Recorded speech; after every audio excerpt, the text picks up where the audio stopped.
Welcome to Houston Sports Talk with your host, Robert Land.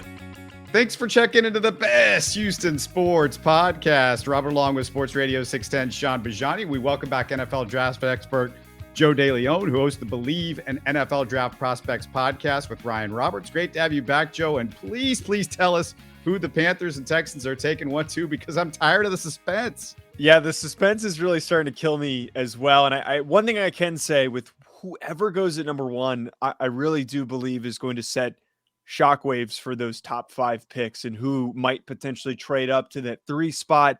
How everything is going to shape out is going to depend on what the Carolina Panthers do. I firmly believe that the Panthers are leaning Bryce Young right now. I think that Bryce Young is going to be the pick, even though at the beginning of this process since the trade, there were a lot of signals, a lot of tea leaves that indicated it might be CJ Stroud.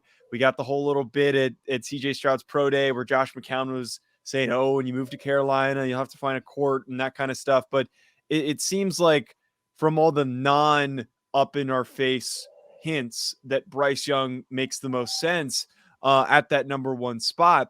For that, then for the Houston Texans, it opens up, I think, an easier door for them, because from what I've heard, the Texans weren't that excited by Bryce Young's size. They weren't the biggest fans of the fact that he is undersized, and they were a little bit concerned by that. So I really think that it's a battle right now between Will Levis and CJ Stroud, depending on who's available.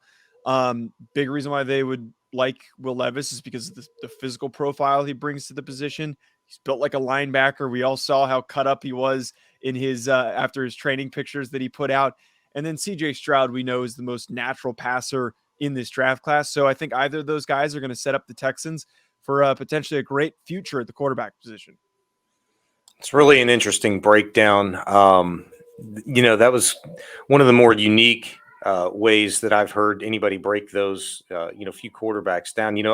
I spent all day talking about this, and I'm intrigued because over the course of the last 3 days, the reports have really started to heat up. We've gone from Bryce Young to CJ Stroud. Now, Anthony Richardson's in the mix, if you believe anything about the Tony Pauline report from last Friday, where, hey, Richardson's a right guy, and in-house it seems to be Stroud with the Carolina Panthers, but Vegas and everybody else is saying Bryce Young, and then you just pointed out the Josh McCown, audio.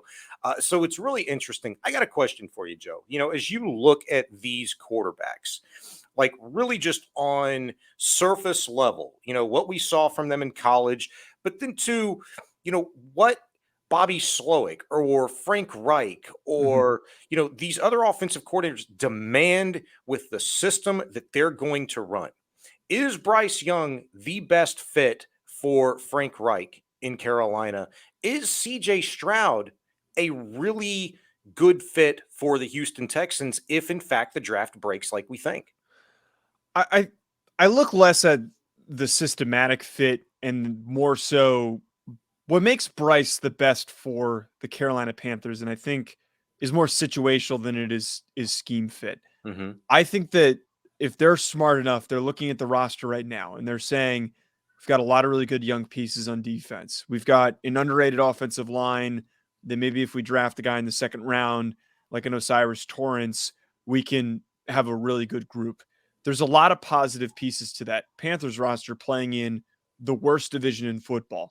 There isn't a reason why that team can't pull a Jacksonville Jaguars and be in the playoffs and be competitive in the playoffs by next season. Not in 2023, but by 2024. And I think that Bryce is the most ready to play right now. That's why situationally, I think it makes the most sense. I think that's the sentiment for them, is that they're in this spot where they want to be ready to go. They don't want to have to wait for somebody to come along. And it's not that CJ Stroud can't come along as quickly as Bryce. It's just that Bryce is the most ready to play right now. He has been the best decision maker by far in this class. It is elite, how quickly he evaluates things and then also makes the right decisions. That's, again, for me, is a big reason why I have him higher and why I think he makes the most sense. For Stroud, though, for the Texans, it's a completely different circumstance. They're a few steps behind. They're playing in a division that is probably going to be tough to beat. And there's a Jacksonville Jaguars team at the top of the division that is going to be the very hard, young, explosive team for them to have to catch up to. So for a team that's got a lot more roster holes, I look at CJ Stroud and I think very natural thrower of the football, but he's coming from an offense that a lot of that doesn't translate to the next level. It's a lot of one read and go. And we saw a lot of issues with CJ that when that first read didn't open up, he was indecisive. He held the ball too long. He made wrong decisions. He took sacks. And I think for a player like that, that fits a little better for the Texans, where if the team's bad, let him go through the motions, let him deal with the issues, let him learn on the job. And then eventually he'll be caught up in maybe 2 or 3 years, and he'll be playing at that high level that many people expect him to be able to get to. Assuming they've drafted a quarterback with the first pick, who will be the best options for the Texans, Joe, at the 12th pick? And I'm talking about probably pass rusher or wide receiver in that position, because it looks like that's where their needs are. Admittedly, to address the wide receiver point, I'd wait until the second round to address wide receiver. I think this receiver class is decent. It's not anywhere near as good as what we've seen in the past. I don't think that there is an alpha dog in the group. I don't think there is somebody worthy of them selecting as high as 12. There are going to be a lot of really good players on day 2 that they can take that are going to be great secondary and tertiary options to pay attention to in the second round. But at that 12 spot, I'm going to be paying close attention to guys like Will McDonald from Iowa State. You mentioned that edge position being really critical, and there's a lot of good players that are going to fit in that spot from this edge class. I look at Miles Murphy from Clemson, who might still be on the board. I look at Lucas Van Ness from Iowa, who maybe slides a little bit and is still on the board. I don't think Tyree Wilson's going to be there. I think he's going to go really early. There's a lot of buzz for him right now because of his physical profile, but any of those edge prospects are going to be available. Maybe they want to address corner. Guys like Joey Porter Jr., Christian Gonzalez could be out there and on the table for them to select that spot. If they wanted to bolster the offensive line, there's a lot of really good tackles like Darnell Wright, very good football player. I think that their best direction is for them to maybe go edge at that spot, as you've mentioned, because there's just so many great names. You know, we talk a lot about the number 2 pick, and I think sometimes we forget about the 12th pick. That's why I appreciated the question from Robert there. If, in fact, Bryce Young selected number 1, is there a scenario that you see where the Texans do trade back from number 2? Or is there a scenario that you see if they do get their quarterback at the number 2 spot, or even Will Anderson, let's just say, they trade back from the 12? I actually would argue that trading back from the 12 could be very advantageous for them. Any of these teams that have these extra picks, I think you should always leave the phone lines open for anyone to move up. And that is actually a really advantageous spot to be at 12, because if somebody really likes Hendon Hooker and they want to rush up and go get him, and they don't want to wait until the 20s to take him, I think that they could really take advantage of like maybe a team like the Buccaneers or the Washington Commanders that need a little bit of a boost in their quarterback room to come up and get Hendon Hooker. I don't think they should trade out of 2, though. I really believe that it's a lot more rare than I think a lot of people anticipate to be picking in this spot, and to be at number 2 where you get to pick whatever quarterback you want. And especially the fact that there's no unanimous top quarterback this year. There's a lot of deliberation on who could be the best quarterback in the class. So very likely, as I mentioned earlier, they seem to have some preferences on guys with size. If Bryce is off the board, they might still have their number 1 guy. And you can't miss out on that unless somebody offers a ridiculous package, which I don't think will happen. I think you got to stay pat, stick at that spot, and pull the trigger on whichever quarterback you're the most in love with is the top guy on your board. I'd be shocked if they don't take a center at some point in this draft, Joe. And I doubt they take a center with the 33rd pick. So I'm guessing they grab one in the 3rd round, either with the 65th pick or the 73rd pick. I'm also guessing they need a more zone scheme center with Slovic's offense. Who do you like in the 3rd round, high 3rd round as a center? Yeah, just a couple names that come to mind. This center class, first of all, has a lot of really good depth, and there's a lot of players that I think can plug in to be high-level starters. I think John Michael Schmitz has been a big name in this class, and I don't know if he's really up to that first-round billing that some people have painted him as, but still somebody who can step in as a starter. Could go somewhere in the 2nd or 3rd round. Luke Whippler and Joe Tippmann, the 2 younger guys, Tippmann from Wisconsin, Ohio State, for Whippler, are 2 to pay attention to in the 3rd round. I have Ricky Stromberg ranked as my number one center in this class. I think that he is a really smart, experienced player, an older prospect. For whatever reason, I had Stromberg on my show, and I've also heard feedback from scouts that for some strange reason, the NFL sees him more as a early day 3, late day 2 pick. And I think that he might be the Creed Humphrey of this class. If you remember a couple of years ago, Creed Humphrey out of Oklahoma goes way later than we all thought. And he's one of the best centers in the NFL right now. He is a really good starting player. So I would pay close attention to Ricky Stromberg. And if I wanted to just throw out a couple of other names that were more day 3, Braden Daniels from Utah played left tackle. He's on the leaner side. I think he benefits bumping inside to guard or center. He's something to pay attention to. And then I would also throw out there Jarrett Patterson from Notre Dame, who's an experienced guy, played guard this past season, but primarily played center in his career and is going to be a best fitted center at the next level. Sounds like there's really good value at the center position, which makes me excited because, that was kind of leads me to my next question. All right. So quarterback, wide receiver, edge rusher, center.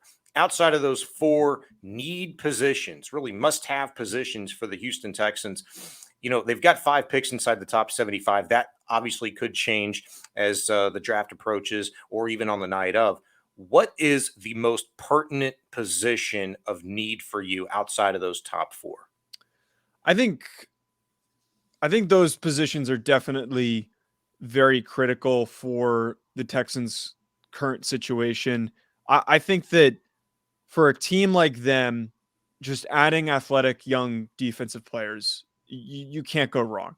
I think that as important as edge is and that needs to be addressed early, to focus on just adding corner depth in a class that's got a lot of really good corners. Guys that can fit specific roles in your secondary at safety. I just think that the way that almost, and we were talking about the Panthers earlier, the way that roster has so many young, talented players.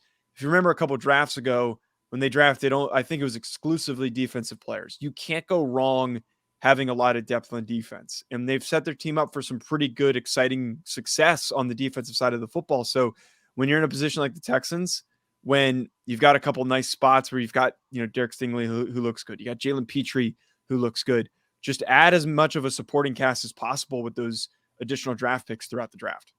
Yeah, I think about D'Amico Ryans too, who said he really likes linebackers. Yeah. And maybe you get another young stud to pair with these couple of veterans that the Texans signed in free agency and Christian Harris.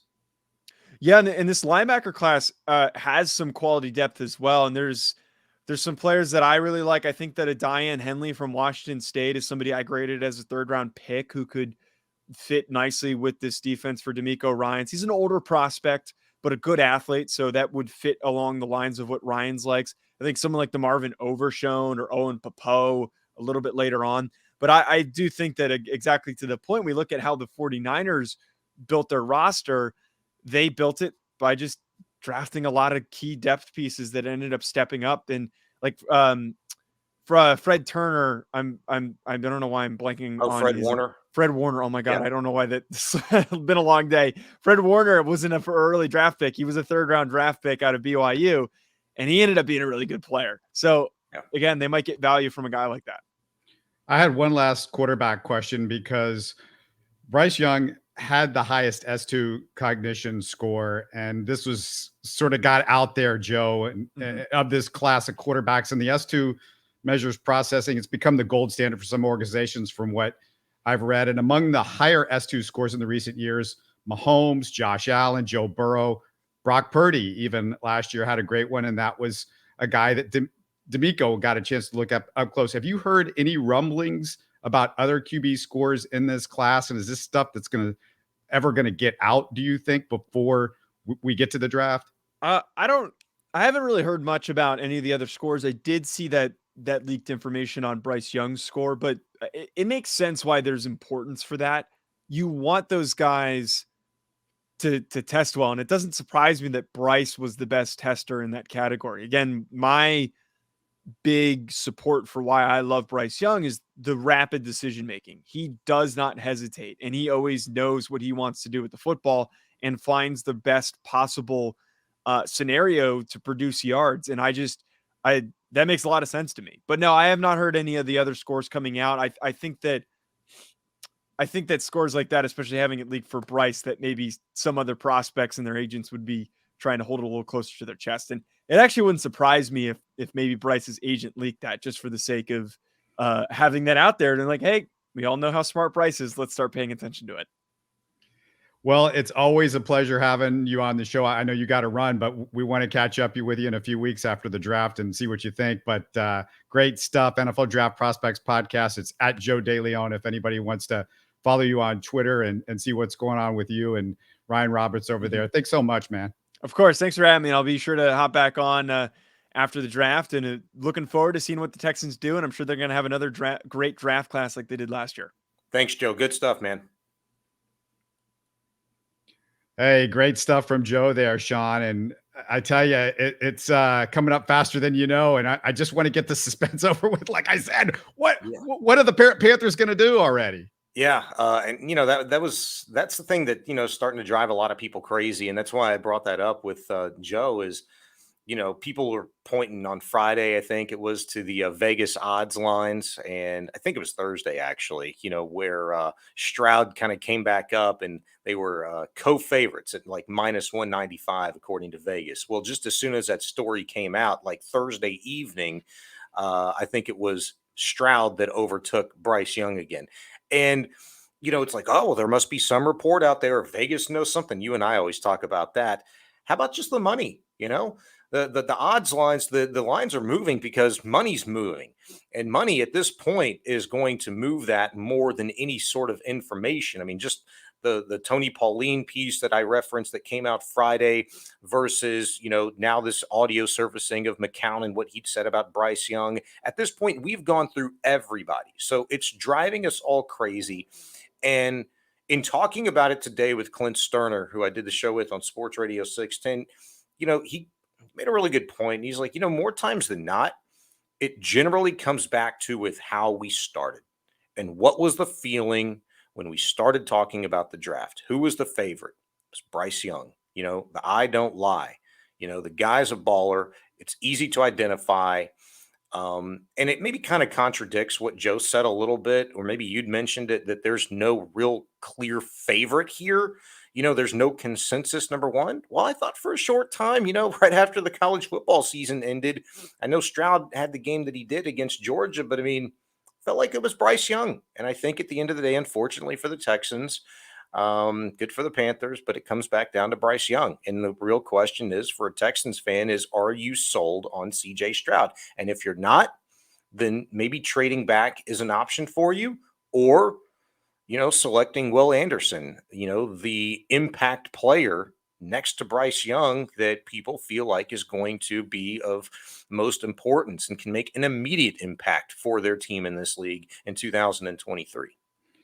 All right, I'm going to make some predictions, and I'm not going to predict players because I'm terrible at that, but I'm just going to make position predictions based on, I think, what Joe says, but also what my gut feeling was to begin with. I feel like the Texans are going to take a quarterback at number 2, which that's not a major out on a limb type prediction, but let's go to number 12. I agree with Joe. I think it's going to be defensive end or defensive tackle. That's the selection position wise at number 12. And then the first pick in the third round, my guess is they could go with wide receiver. And I'll hedge my bets a little bit.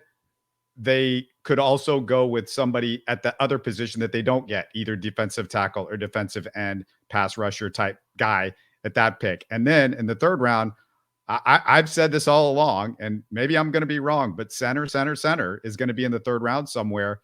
And then with the other third round pick, that's the time where you can pick up the linebacker that they need to get opposite Christian Harris. They've already, drafted one linebacker. They need to get another linebacker that can stop the run. It's a long-term guy. I mean, I know they've picked up some guys in free agency, but we need some long-term answer at linebacker. And that's what I'm guessing for the first 3 rounds. What do you think?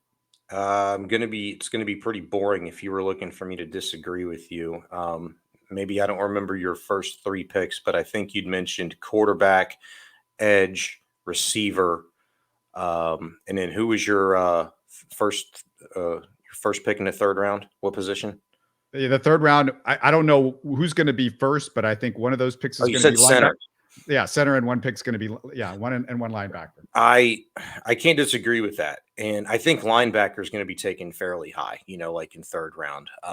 That's why I wanted to kind of get that last question in. To Joe, because he was talking about secondary and things like that, and we'd already mentioned quarterback, receiver, and center, and edge. I think those are the four most important positions to address for the Texans in this draft. But linebacker is going to be a big one as well, because it is about the future. And a lot of these free agents that the Texans, hell, all the free agents except maybe a couple, are here on 1-year deals. And it is about getting the right guys in-house that can, mentor and develop and push young players. And if you can get you a really good, linebacker in the third round, then I think that's an absolute win for the Texans if, in fact, they're able to address those needs that we were talking about. And this is playing if the draft is just dumb and boring and there's no movement. There's going to be movement. And the key is trying to figure out exactly where, because I think at this point in time, Nick Caserio and the Texans have 13 overall draft choices heading into April 27th. It's not going to end at 13. It might end somewhere closer to like 9 or 10. Maybe I could see 11 max. There's going to be movement. There's going to be picks, draft capital leveraged to move up. Is that going to be moving into the 5th round, into the 4th round, maybe back into the 2nd round? I don't know. I just think there's going to be movement, and we're going to be, I think, at least from a positional need analysis standpoint, pretty satisfied with what the Texans did in terms of the specific player. Obviously, that remains to be seen, but the first 2, maybe 3 picks max in this draft, Robert, if it's the 2 1s and the 1 2, going to be pretty easy to kind of grade out initially, because the names are there. It's just a question on whether or not the Texans are attached to those guys when they're called by Roger Goodell.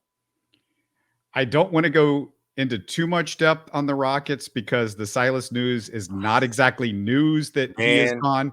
If you want to, I've been hot on that crap all day, dude. I mean, I have been on fire with this Rockets thing. I know Silas ain't the story, but go ahead. I'll let you lead into it. Yeah, I mean, to me, there's not much that's been this story. I mean, all this stuff about Rafael Stone and what he's doing behind the scenes, that's been out there. We've discussed that. I've talked about that with Frank. That's not news to us either.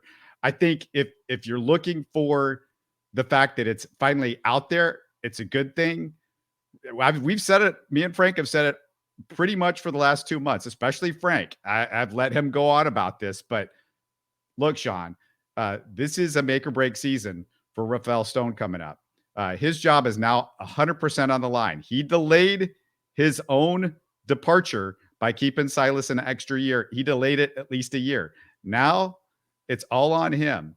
And the coaches that I'm hearing being rumored are good candidates, except maybe like a Scotty Brooks or a James Borrego that excites literally nobody of the Rockets fan base. But most of the rest of these coaches are coaches that we've discussed, whether it's Frank Vogel or Nick Nurse or Ime Udoka. All these names are good names, Sean, but you better get it right. And you better get these moves in the offseason right, because there's some major stuff that they need to accomplish this offseason to shore up this roster and to make this look like a real basketball team next year. I don't know what you guys discuss on a regular basis in terms of these potential coaching candidates. Hell, not potential anymore. They're coaching candidates. But in regards to Ime Udoka, I mean, you can scratch him off the list as far as I'm concerned. I just don't think the Rockets would consider him, just given the situation that he's put himself in over the course of the last year, being suspended because of that issue in Boston.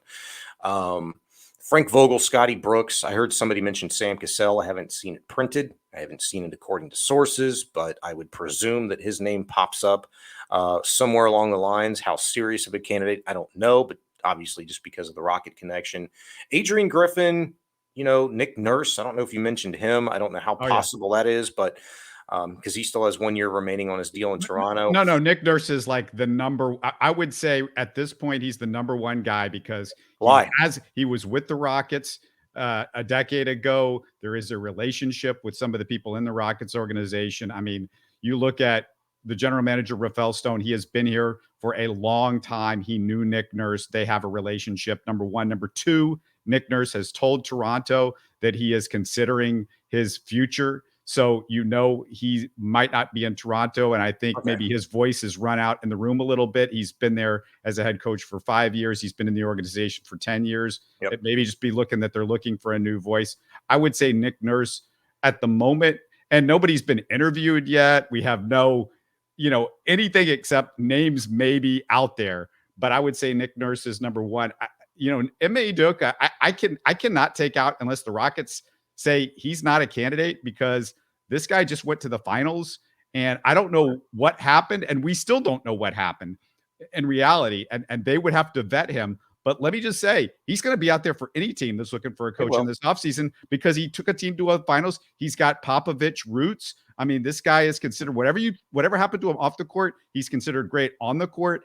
And, what came out was very little a year ago about what happened to him, or a few months ago, was very little. So we don't know much of the details other than he was in some sort of relationship, consensual, supposedly, with somebody in the Celtics organization that they didn't deem appropriate.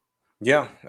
And look, I didn't know that little bit about Nurse in terms of what he's vocalized to the Raptors about considering his options. So, I mean, that's good. And he would be, maybe not number one for me, maybe close. I have to think a little bit more about it. But a lot of these coaches do come from a pretty good, background. They've worked with some really good guys, like Adrian Griffin, for instance. I was looking back into his history.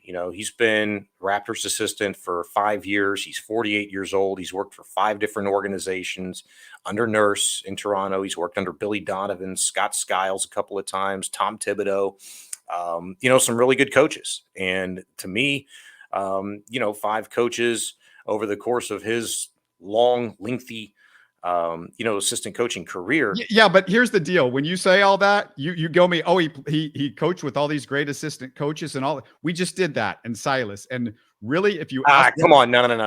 No, I get it. I get it. But you could talk about Silas all you want to. He may never be a very good coach. He might just be like a really good assistant coach. However, that guy was brought here on purpose to fail. Well, no, at the time that he was hired, I know Harden was still here, but they saw that coming down, man. No, I don't know if they did see that coming. I don't. That is. It's never been told that it's never been out there that they did see that coming, and they did know that happened way too fast, man. And I'm at the point. The thing that made me, I got a certain type of feeling about this article that came out in The Athletic specifically, because a lot of the stuff that should have been in there, wasn't in there. Because, and then, doubling down, Rafael Stone, how he managed to stand up there for 30 minutes today and, not crack a smile and say a lot of this culture crap, talk this way about Silas without, with keeping a straight face. I mean, it was laughable to me. I mean, he was set up to fail. And, that part today where he's like, well, the new coach is going to come in, unlike Steven, absolutely knowing the situation.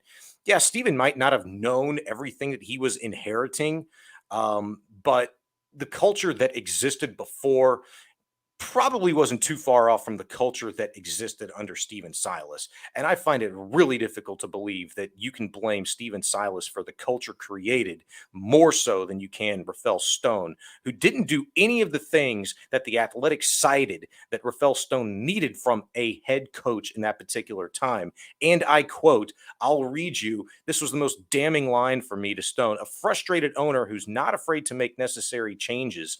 They know Tillman is not going to be in that position to make swift changes at this point in time. When's the last time you had a fired coach meet the next day with the general manager to talk about his firing?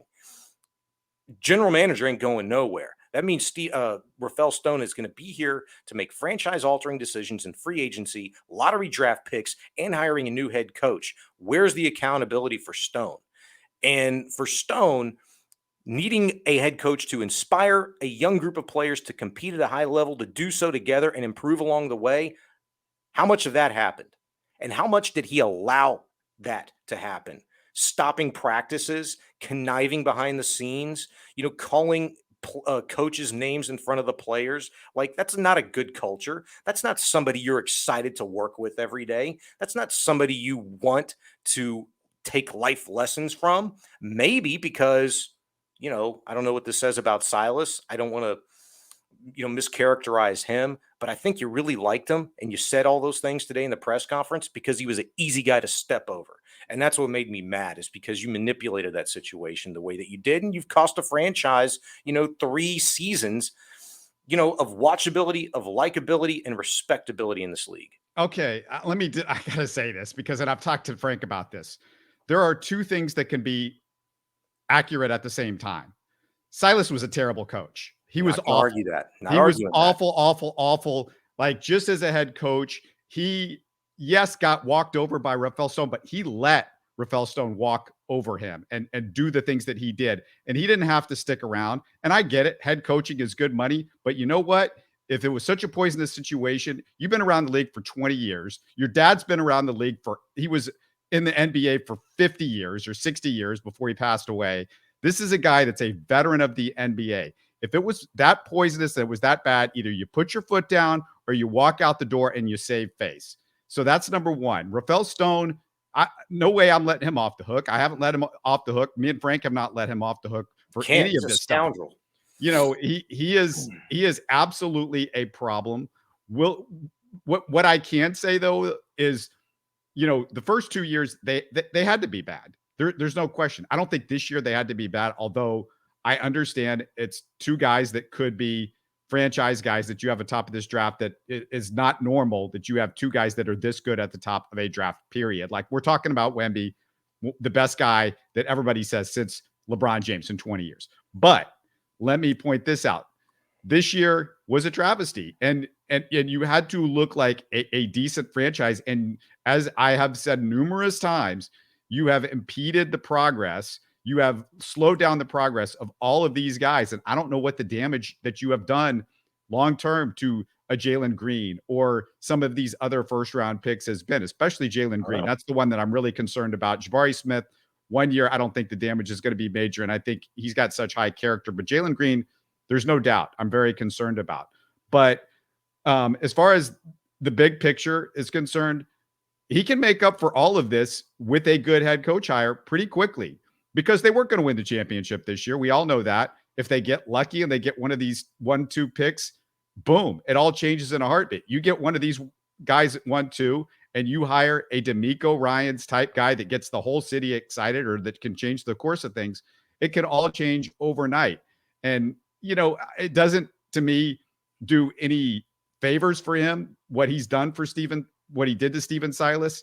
I am not a big fan of Rafael Stone as a human being and the way he's handled all of this. However, he can change a lot of the narrative around really, really quickly. And we'll see if he does. But that's by making the decision. But, what's really going to change is the coach and the staff that come in. They're going to change the culture. Rafael's not going to change the culture. He can help by staying the hell out of the way. And I think if you're going to get a top tier coach in the NBA, that's absolutely what's going to have to happen. And so I won't disagree with you there, but the new coach, whoever that is going to be charged with changing a lot and undertaking a lot and having the say so in terms of free agency acquisitions, having the ability to spend the most money in free agency that you've had in almost a handful of years. That's going to be on the coach. That's going to be on the staff with Rafael's input. Certainly. You and I talked about this the other night. I think, there's no real damning aspect in terms of Rafael and his ability to identify and evaluate talent, but that's only part of the job. I disagree. I don't know how well he is at identifying talent because, look, Jabari and Jalen, those were easy. Those were everybody's consensus at the top of the draft. I would agree with that. How many general managers wouldn't have made those picks? But it's all, Şengün at 16, the ability to create more draft capital. What are they going to have? Like 8 first round picks from now until 2029? Something like that. Yeah, but here's the deal. Everybody talks about the Brooklyn picks and, they did a good job with the Brooklyn picks. Well, the fact that they still are in charge of those Brooklyn picks, and this is like the time you got to get rid of them. If they don't get something out of those Brooklyn picks pretty quick, because to me, it's a mistake just to hold on to them and we're going to draft them, because you can't just keep drafting high first round picks or Right. first round picks. You can't just keep doing that forever. You're going to have to start paying these guys, and you really need to start trading these assets in while they're still assets to get veterans in, which is something that I've said all along. But look, Rafael Stone, I have said all along, he's just as much the problem as Silas, because I have said all along that Silas is a terrible coach, and he has impeded this group of guys. He's made some big mistakes, I think, in how he's handled guys. There's been no accountability by him. It could be part Rafael Stone, but if Stone was getting in his way, like I said, he should have gotten out of the way. And the bottom line with the Rockets right now is, like I said, Rafael Stone, this offseason, biggest offseason in Rockets history in the last probably 10 years. Okay. Yeah. Literally in the last 10 years. This is And the biggest I offseason. think I fully agree with that. It's a make or break. But you should be nervous that Stone is the one orchestrating this whole thing. Of course. And I don't trust him. I don't think you should trust him. And not even just that, somebody made the analogy, this is, kind of like firing Lovie Smith, but keeping Easterby around.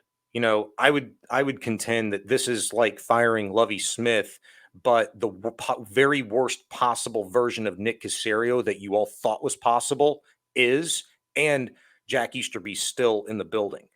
That's the way that I view this Rocket situation right now. And oh, by the way, the owner, who isn't afraid to make swift decisions, who's frustrated. I haven't seen it. I'll believe it when I see it. He should be frustrated. He should be willing to make a change, at the drop of a hat. And I think today, the press conference with Rafael Stone didn't help his case. I think it really hurt it. If you understand what's going on, if you can just read between the lines, even the slightest little bit, but even looking at it on face value, he had an entire year to prepare for the easiest question today that he was lobbed from Adam Spillane, who said, "Why did you feel the need to move on from Stephen Silas?" And he juggled that one more than the freaking circus clown. Had no idea how to answer that. It was ridiculous.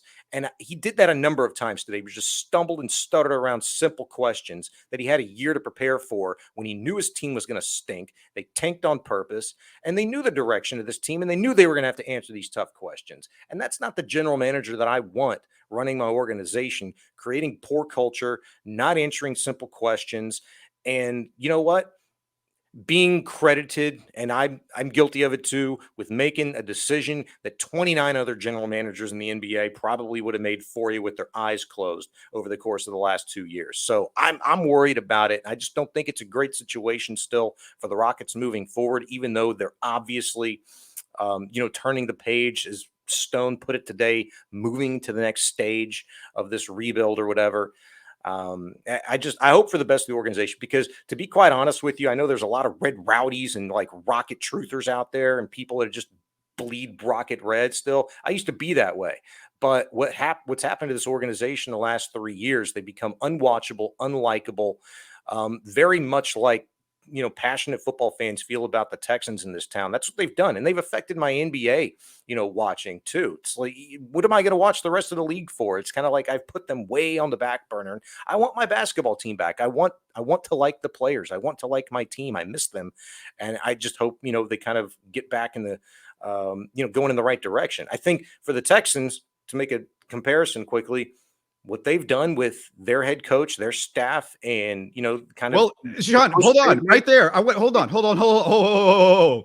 You just said everything you said about Rafael Stone, which you could have said the exact same thing about Nick Caserio until a few months ago when they got D'Amico Ryans, and now we potentially could get a quarterback that everybody's excited about at top two. If you get a top two guy and you get a head coach, these situations. Let me just be clear to everybody out there, because you sound like you have some real venom against the Rockets, but this is exactly where the Texans were a few months ago. And that's my point. This is Just making that point. I was just making that point. And if the Rockets can go the Texans route and handle this the way that they did, they have. But you know what? Like, don't expect Rafael Stone to sound or say, words are cheap, actions are, where it's at. But Nick Caserio, and He was terrible too. It was awful. No. He's been He said in awful his at press conference, conferences. he's like, hey, you know what? If I need to take a step back, depending on who this head coach is, I need to take a step back, or I need to do this, figure out a way to work things, and, basically pandering for his job, to Cal McNair, Hannah McNair, who's really taking the reins of this thing with the Texans, saying, hey, if I need to move out of the way, or if I'm no longer needed here, fine. I don't ever expect Rafael Stone to say that, to be that deprecating. But that's exactly what needs to happen. He needs to get the hell out of the way. And I think he will. When a proven head coach candidate takes this job, who is going to be much more prepared with a staff to handle the situation than Stephen Silas ever was. Yeah. And you just said it. It's about Tillman basically not putting the fear of God in him. And that's why he felt like he didn't have to get up there and say that, whereas Nick Caserio did. And frankly, I don't know. I don't know when Nick Casario's job is actually going to be secure. We're a year from now, a few months from now, maybe a couple of months from now, maybe a month from now, we could be talking about the Texans moving on from Nick Caserio, because I don't think that relationship is all of that on solid footing after what he said at the press conference a few months ago. Yeah, it comes down to the draft, right? I mean, this is a major draft for Nick Caserio, and you're right. I mean, the similarities are very in your face between these two organizations. There are franchise altering decisions that both of these general managers are going to have to make here in the short, upcoming months, weeks, for the Texans particularly. But Caserio can extend, this, time in Houston. I don't want to say honeymoon. The honeymoon's been long over with. It's over with D'Amico now. I mean, it's business now. But he can certainly extend, I guess, the good graces that he's kind of gotten back into with Texan fans with a good draft. We were talking about today, like, if the Texans don't take a quarterback at number 2, if they trade out of the number 2 pick, doesn't matter what you do after that. Whoever they pick that's not named Anthony Richardson with their first pick at some point in this draft, if it's not Will Anderson, they're going to get booed. Just like J.J. Watt got booed in 2011. It's going to happen. And that ain't a good start. That ain't a good start to the most pivotal draft in franchise history for Nick Caserio and the Texans. And I don't think that's going to happen. But, we got to wait and see. And just like I think Rafael Stone, you don't get Wemby, you don't get Scoot. Was it worth it? The rebuild when you're dealing with 15 freaking dudes that you got to outfit every single night on a basketball team. Did it take 3 years for you to figure that out? You're going to tank for a 14% chance of getting a generational talent. If it doesn't work out, if you don't get one of those 2 guys, was it worth it? And then Rafael Stone's butt should be on the chopping block. Yeah. Look, the odds are they're not getting Wemby. It's an 86% chance. And so it comes down, I've said it all along. It comes down to what they do in the offseason. And, when that doesn't happen, when the balls don't drop their way and they don't get Victor Wembanyama, this is where Rafael Stone, we're going to see if he really knows what he's doing or he doesn't, because they're going to have to start trading some draft picks for some veterans. If James Harden is not the answer, but for some people, they're going to say James Harden's the answer. They'll get excited if James Harden is coming to Houston. I'm not. We've said it over and over again. You and I, Frank, we've all said that would be terrible. But he's got all of these draft choices to play with. These Brooklyn picks, some picks of his own.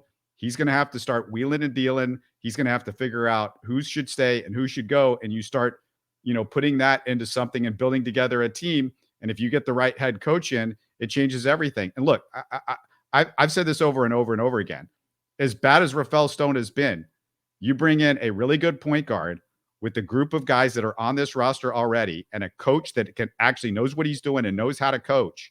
And these guys start taking it seriously instead of Club Med, which is what it's been there. These guys not, really wanting to play defense and, kind of putting in what I would consider half effort. Whatever they say, to me, it looks like half effort. It's crap. But if that changes, that can change overnight, and it can change overnight how these guys look. Defense is number 1, 2, and 3 of the problem with the Rockets, and most of that is effort, but a lot of that is where these guys are on the court, and both of that can be changed with one head coach. And Same thing with D'Amico Ryans. Same deal. This is these organizations we keep talking about it. They're almost identical at this point, and we'll see if either one of them have got it anywhere close to right in the next few months, because this is critical. I'll just say this. Rafael Stone, whenever he took that general manager job, people were talking about, who the hell's Rafael Stone? Well, he's actually a guy that worked really hard behind the scenes and was way more integral, with Daryl Morey as a GM, never got a lot of the credit, but put a lot of these deals together, evaluated the talent, got these guys in relationships, whatever. Sure, he's a lawyer, helped orchestrate the sale of the franchise, for Tillman. Okay, great. Probably the reason why he's still here, and maybe Tillman's so in on this whole thing with Rafael, I don't know, which again is bad news, but now's the time to prove it. All right. How valuable were you actually behind Daryl Morey? Now you're the dude. And you know what you don't have practice with over the course of the last 3 years, Rafael? It's working with a head coach and a staff to a common goal. Is it going to be Nick Nurse, Scotty Brooks, whoever, Sam Cassell? If it's going to be a guy that's kind of been there, done that before, they're not going to take your crap. You're meddling. He doesn't know how to not meddle. He doesn't know how to work productively, towards a common goal with a coach, a real coach, and a real staff that is trying to win with, actual veteran players in here that aren't disgruntled, not named Eric Gordon, that you're going to go out and get with your $60 million this offseason. They're not going to sit around and take this crap either. They're going to look at it just like John Wall did when he was here. I just want to ball out and I want to win. And when you're not doing those things and you're standing in the way, that's going to be a problem. And I don't want to wait to get to that point to where it becomes a problem. He's either going to have to figure it out, flip the light switch, which I think he thinks he's going to do here. But it's, again, a wait and see. I think you need a really good coach to come in here, command a room, command young men. And, I got a couple of favorites in mind. I'm anxious to be talking about that here in the coming days and weeks to see who you think is the best fit here. But I hope whoever it is can take charge of not just that room, that locker room and the guys on the court, but take a little bit of charge of the front office as well, on at least who he's not going to let step over them. Yeah.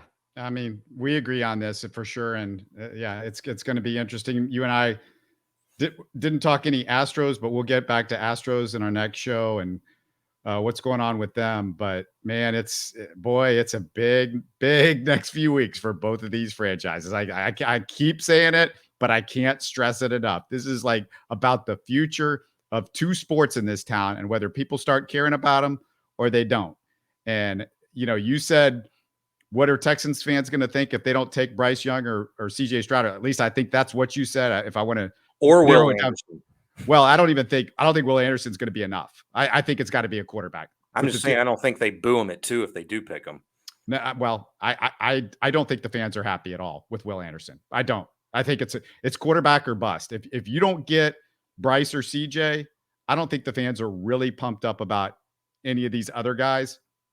And I think it's going to be a bad look. And I know that the owner of the Texans, Cal McNair, really feels like, he's trying to get the fan base back and he's doing everything in his power. And he knows if he doesn't get one of those two quarterbacks, it's going to be really hard to get anybody into that building. If you don't have a quarterback that people are excited about after what's happened the last 2 years, it's going to be hell to pay with this fan base. And get excited about Anthony Richardson.